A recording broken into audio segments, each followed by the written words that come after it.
बेरोजगारी, पलायन और शिक्षा के बाद जो तीसरी सबसे बड़ी समस्या दिखी वो है किसानों की समस्या। बिहार का जो किसान है वो बदहाल है। हम लोग यहां से बैठकर पंजाब और हरियाणा के किसान की बात करते हैं। बिहार में जो खेती है ये कमाने का जरिया नहीं है। आप गांव देहात में सुनते होंगे, लोग कहता है कि भैया रोपनी करने आए हैं, कमाने के लिए लुधियाना जाएंगे। इस लाइन को ध्यान से सुनिए। लोग क्या कहते हैं कि हम रोपनी करने आए हैं, कटिया करने आए हैं, लेकिन कमाने के लिए लुधियाना जाएंगे, कोयम्बटूर जाएंगे। क्यों? क्योंकि उसको भी मालूम है कि खेती से कमाई नहीं है। यहाँ खेती खाने का जरिया है, कमाने का जरिया नहीं है। खेती की जो बदहाली है यहाँ, उसके 3 कारण है। पहला कारण है बिहार में भूमि सुधार का लागू न होना।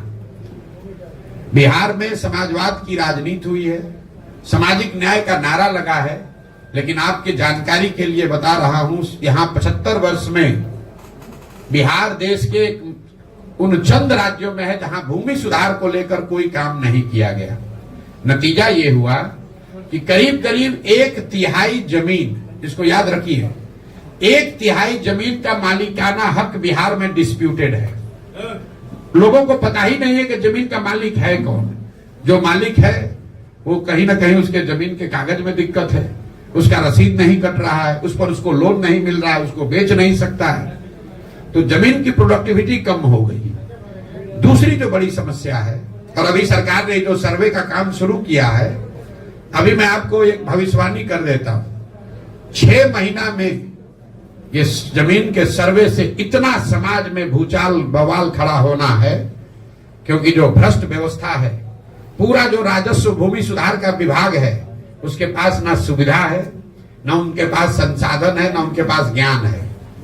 पूरी जो राजस्व की व्यवस्था है, एक अंचलाधिकारी, उसके साथ 2-3 कर्मचारी और उस कर्मचारी के साथ जुड़े हुए 5-7 अटर्नी जो कि विशुद्ध तौर पर दलाल हैं, यही लोग चला रहे हैं।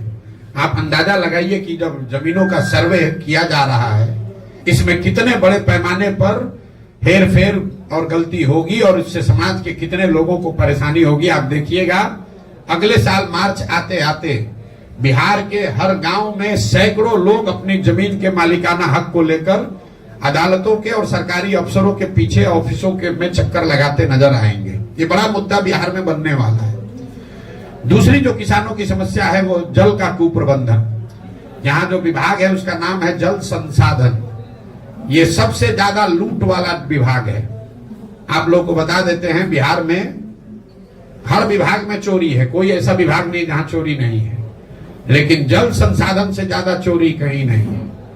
अगर आपको एक मजाक की बात बता देता हूं, यहाँ गठबंधन का सरकार चलता है, सब विभाग का बंटवारा होता है, लेकिन जल संसाधन का बंटवारा आज तक नहीं हुआ है। जो मुख्यमंत्री रहता है उसी के पास जल संसाधन रहता है। क्यों? दूसरे विभाग में चोरी कीजिएगा तो उसका कुछ निशान पीछे छूट सकता है, पकड़ में आ सकता है। ये ऐसा विभाग है जिसमें खुद ही से आप बाढ़ लाते हैं, खुद ही से पैसा लुटवाते हैं, खुद ही से सूखा की स्थिति पैदा करते हैं और चोरी करके फिर अगले साल फिर नया कार्यक्रम बनाते हैं। तो बिहार में जो जल संसाधन कुप्रबंधन है, इसका नतीजा ये है कि यहाँ 50% भूमि, इसको आंकड़े को याद रखिए, 50% भूमि बाढ़ से प्रभावित है, लेकिन बाकी का जो 50% है उसमें आधे से ज्यादा भूमि में जल जमाव की बहुत बड़ी समस्या है। ये आपको शायद दक्षिण बिहार में इतना नहीं दिखेगी, लेकिन जैसे ही आप तराई के जिलों से नीचे आएंगे, जो तराई के जिले हैं नेपाल से लगते हुए, वहां पर जल जमाव की समस्या उतनी नहीं है। दोनों चंपारण, सीतामढ़ी, मधुबनी, सुपौल, अररिया में उतना जल जमाव की समस्या नहीं है। लेकिन जब आप गोपालगंज जाएंगे, सिवान जाएंगे, सारण जाएंगे, समस्तीपुर जाएंगे, खगड़िया जाइएगा, बेगूसराय जाइएगा, दरभंगा जाइएगा, यहाँ कोई ऐसा पंचायत नहीं है जहां 2-4-5 हजार एकड़ जमीन जल जमाव से नहीं प्रभावित है। एक बार पानी आ गया, वो पानी निकलता ही नहीं है। और तीसरी जो बड़ी बात है, जो दक्षिण बिहार के लिए भी ज्यादा जरूर समझने वाली बात है, बिहार एकमात्र ऐसा राज्य है जहां पिछले 10 साल में सिंचाई वाली भूमि की मात्रा 11% से कम हो गई। दूसरे राज्यों में सिंचाई की सुविधाओं का विस्तार हुआ। पिछले 10 वर्ष में बिहार में सिंचाई की जो व्यवस्था है वो नहरों के रखरखाव और नलकूप के रखरखाव के अभाव में 11% कम हो गया। आप गांव देहात में चलिएगा तो आप लोगों को दिखता होगा, लोग बताते हैं कि भैया इसोन कैनाल का पानी पहले आता था, अब पानी नहीं पहुंचता है क्योंकि सिल्ट पड़ गया, रखरखाव नहीं हुआ।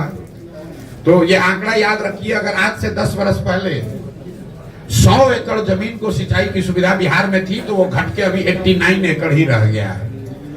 लेकिन भूमि सुधार और जल कुप्रबंधन के बाद भी जो यहाँ पैदा हो रहा है, किसानों की जो सबसे बड़ी समस्या है कि जो अनाज यहाँ पर किसान पैदा कर रहा है वो उसको उचित दाम नहीं मिल रहा है।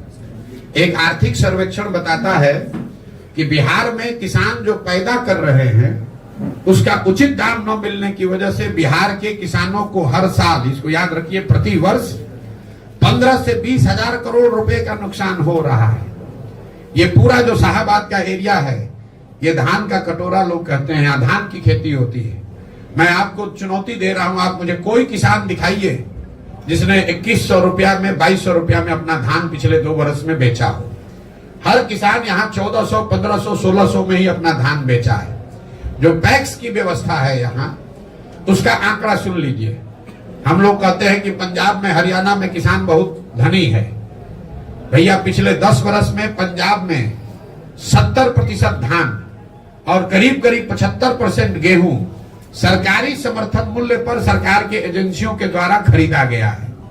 बिहार में पिछले 10 वर्ष में 13% धान, याद रखिए 13% धान और 1% गेहूं ही सरकारी एजेंसियों के द्वारा, पैक्स के द्वारा सरकारी समर्थन मूल्य पर खरीदा गया है। तो 2000 का धान जब किसान 1400, 1500 में बेचेगा तो स्वाभाविक है कि उसको नुकसान होगा ही होगा। तो ये किसानों की जो 3 बड़ी समस्या है, भूमि सुधार का लागू न होना, जिसकी वजह से भूमि की, जमीन की प्रोडक्टिविटी और उसमें इन्वेस्टमेंट कम हो रहा है, दूसरा जल का कुप्रबंधन और तीसरा फसलों के दाम का न मिलना।